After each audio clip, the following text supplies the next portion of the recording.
Ano? So, kung may nakita kayo dyan, bukod lang na 1, bukod na 2, bukod na letter, ano siya? Pag may nakita kayo dito, nakabukod lang na 1 or 2, or, okay, characters lang. Ano? So, katakana ba ay? Okay, so meron tayong tinatawag dyan na elements, no? Elements that can also use to organize data. So, sino ang gusto bumasa ng number 1? Me. Okay, so number 1 we have here. Nicole? O, sige, basa and explain. Entity. Ano ba sinabi nating entity kaya? Sige na. Once to read and explain. Sige, Hannah. A class of people, places, or things which data can be divided. Okay, ano ba sinabi nating entity? Ano ba ito? Hindi ko siya nakakuha ng illustration. Entity? Sabi dyan ay class of people. O, sige na, sino bigay ng example ng class of people? Marami tayo niyan. Class of people. Sino makakapagbigay? Class of people. Kayo, anong klase ng class of people kayo? Okay, students. So, yun yung ating mga example. Students, teacher, So, for example, gagawa kayo ng information table, no, ng ID. So, ma-identify natin na yung ID yun ay pang student or pang teacher, based sa kanyang entity. Okay, next, we have here attribute. No? So, ano kaya pag sinabi natin attribute? Okay, characteristics. Ano ang ibig sabihin na characteristics?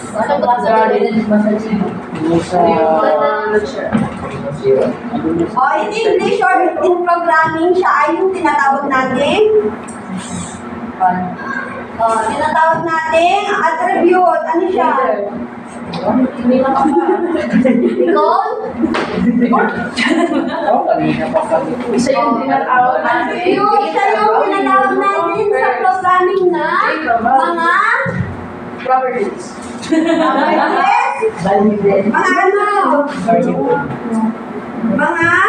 Pwedeng properties. So, bukod dun sa properties, tama yung sagot ni Hannah. Sana all. Bukod sa properties, yun ang ating tinatawag na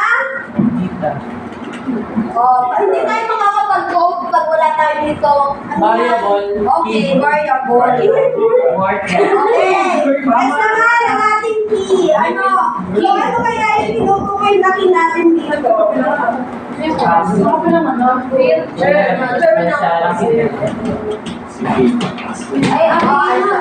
ng key. Sabi dyan, field or a group of fields that is used to identify the group of letters. How are you?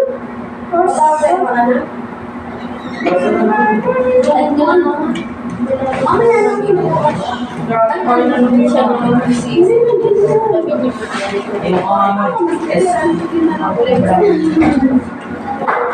Okay, ano ka sinabi natin key? Ano pa sinabing key?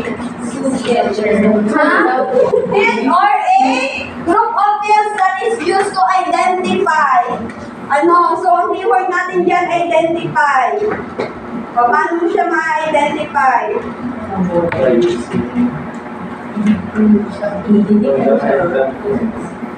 Okay, ito ang example.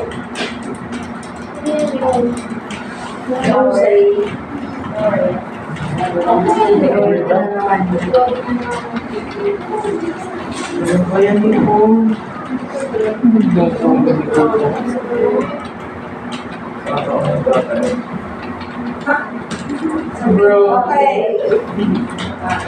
At attributes. Di ba naman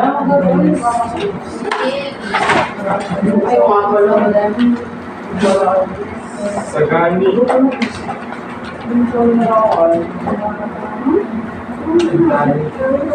Sabag na lang. Pasok sabag. Hindi, ngayon kasi nila ginagamit. Kasi dati daw, pinakalaga sa Yun yung mga Kaya pala tayo mag-college. Hindi pa Ba? Pinapaano tayo. Sinasabi. Last week na kasi natin. Final week or my final week?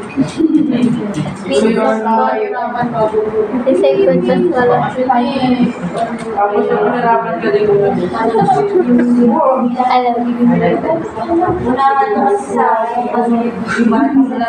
Sila pa, di pa ka nagpapayro yung pa namin. Ay, bilisan mo na yung para sabihin nila wala Kaya araw-arawin ko na lang yun. Wala din ganyan sila. Very nice. Yung pakiin na lang. Hindi very nice na lang. Pero lutas ka.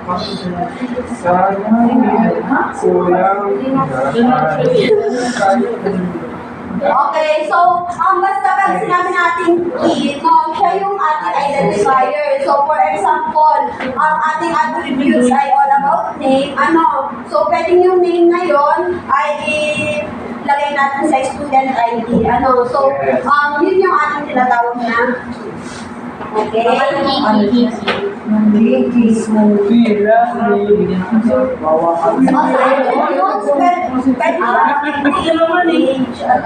So, kunyari, magsusulat tayo or mag-relay ang tayo nun sa ID. Yung Number of students.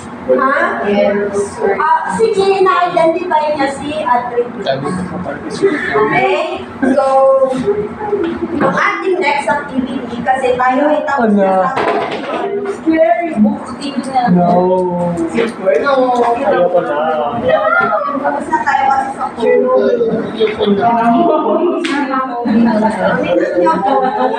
Yes. Tayo ay nasa MS Access na. Hindi yan na ba kayo about sa MS? Parang Excel lang siya, pero mas for data pala. Pwede ko mo lang. MS? Take a...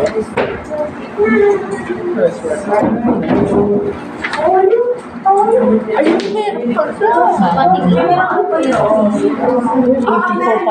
Sige, try nga natin mag-MS Access ngayon. Kung kayo familiar. Di ba grade 7 topic na yan?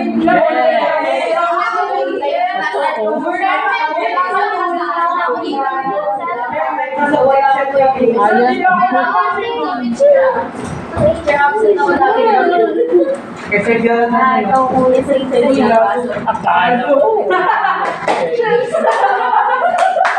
Oy, Sara.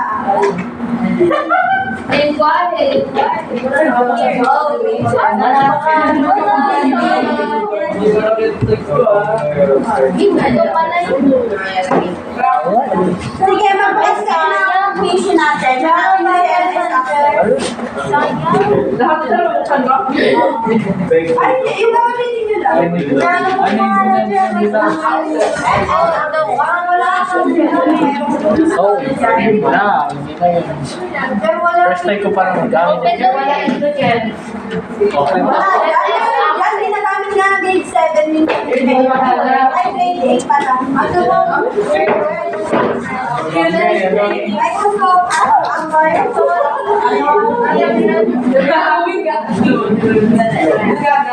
Agad? Oh, thank you. Ano ba yung one thing? Ay,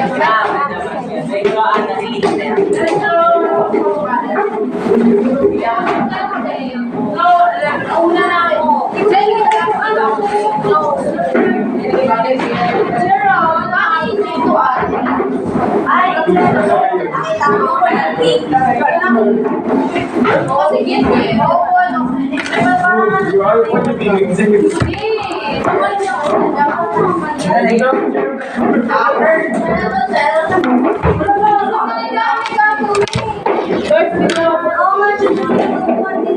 Pwede kumuha din ng ID.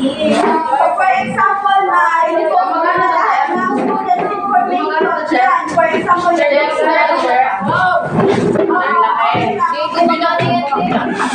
What is that? Gumagana to, Jen? Hindi, nag-aaral siya. Ano? Wala ko sa Meron ba? Nag-aaral siya. Magkano yan? Ayun na. Access. Full name. 30. Uy,